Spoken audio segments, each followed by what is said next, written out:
Mayor Arya രാജേന്ദ്രനും കുടുംബവും KSRTC ബസിന് സ്വകാര്യ കാർ കുറുകെ വെച്ച് തടഞ്ഞ് വാക്കേറ്റം നടത്തുമ്പോൾ ബസ്സിലെ വീഡിയോ റെക്കോർഡ് ചെയ്തിരുന്നതായി ഡ്രൈവർ യേതു. മെമ്മറി കാർഡ് എടുത്ത് മാറ്റിയതായിരിക്കാം. തെളിവ് നശിപ്പിക്കാനുള്ള ശ്രമമാണിത്. എം.എൽ.എ ബസ്സിനുള്ളിൽ കയറുന്നതും വീഡിയോയിലുണ്ടെന്നും യേതു പറഞ്ഞു. മെമ്മറി കാർഡ് നശിപ്പിക്കാൻ ഇടയുണ്ടെന്ന് താൻ നേരത്തെ തന്നെ പറഞ്ഞിരുന്നതാണെന്ന് യേതു മാധ്യമങ്ങളോട് പറഞ്ഞു.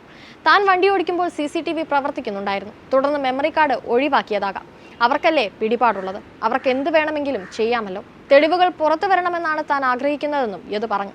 ഞാൻ വണ്ടി ഓടിക്കുമ്പോൾ മെമ്മറി കാർഡ് ഉണ്ടായിരുന്നു. വീഡിയോ റെക്കോർഡ് പ്രവർത്തിച്ചിരുന്നു. മുൻവശത്തുണ്ടായിരുന്ന സ്ക്രീനിൽ റെക്കോർഡ് ചെയ്യുന്നത് കാണാമായിരുന്നു. പോയത് ഞാൻ പ്രതീക്ഷിച്ചതുപോലെ തന്നെയാണ്. കമ്മീഷണർ ഓഫീസിൽ പരാതി കൊടുത്തപ്പോൾ നിങ്ങൾക്കെതിരെ പരാതികളില്ലേ എന്ന് പറഞ്ഞ് എന്നെയാണ് കുറ്റപ്പെടുത്തിയത്. അല്ലാതെ മേയർക്കെതിരെ കേസെടുക്കാമെന്ന് എവിടെയും പറഞ്ഞിട്ടില്ല എന്നും യേതു പറഞ്ഞു. ബസ്സിലെ മെമ്മറി കാർഡ് കാണാതായ സംഭവത്തിൽ ഗതാഗത മന്ത്രി KP ഗണേഷ് കുമാർ അന്വേഷണത്തിന് നിർദ്ദേശിച്ചു. KSRTC CMDക്കാണ് ഇത് സംബന്ധിച്ച നിർദ്ദേശം നൽകിയിരിക്കുന്നത്. ബസ്സിലെ ക്യാമറകളിലെ ദൃശ്യങ്ങൾ പരിശോധിക്കാൻ പോലീസ് എത്തിയപ്പോഴാണ് മെമ്മറി കാർഡ് കാണാനില്ല എന്ന് അറിയുന്നത്. തമ്പാനൂർ ഡിപ്പോയിലാണ് പോലീസ് പരിശോധനയ്ക്കെത്തിയത്. തർക്കമുണ്ടായ ബസ്സിൽ 3 ക്യാമറകളാണുള്ളത്. ഡ്രൈവർ അശ്ലീലാംഗ്യം കാണിച്ചു എന്ന മേയറുടെ ആരോപണം അടക്കം തെളിയിക്കപ്പെടണമെങ്കിൽ മെമ്മറി കാർഡ് പരിശോധിക്കേണ്ടതുണ്ട്.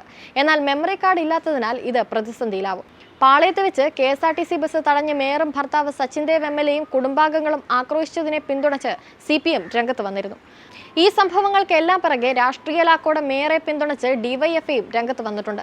KL15A 763 എന്ന KSRTC ബസ്സിൽ 3 CCTV ക്യാമറയുണ്ട്. എന്നാൽ ദൃശ്യങ്ങൾ സൂക്ഷിക്കാനുള്ള മെമ്മറി കാർഡ് ആ ബസ്സിലില്ല. ഇതോടെ RPC 101 എന്ന നമ്പറിൽ ബസ്സിലെ മെമ്മറി കാർഡിൽ ആശയക്കുഴപ്പം ഉയരുകയാണ്. തിരുവനന്തപുരം മേയർ ആര്യ രാജേന്ദ്രനും സച്ചിൻ ദേവ് MLAയും റോഡിന് കുറുകെ കാറിട്ട് KSRTC ബസ് തടഞ്ഞ സംഭവത്തിൽ ബസ്സിനുള്ളിലെ CCTV ദൃശ്യങ്ങൾ നിർണായകമാണ്. ഈ ദൃശ്യം പരിശോധിക്കാനാണ് പോലീസ് തമ്പാനൂർ സ്റ്റാൻഡിലെത്തിയത്. ബസ്സിൽ പരിശോധിച്ച ശേഷം പോലീസാണ് മെമ്മറി കാർഡ് ഇല്ലെന്ന് വ്യക്തമാക്കിയത്. ഇതിലും അന്വേഷണം നടത്തും.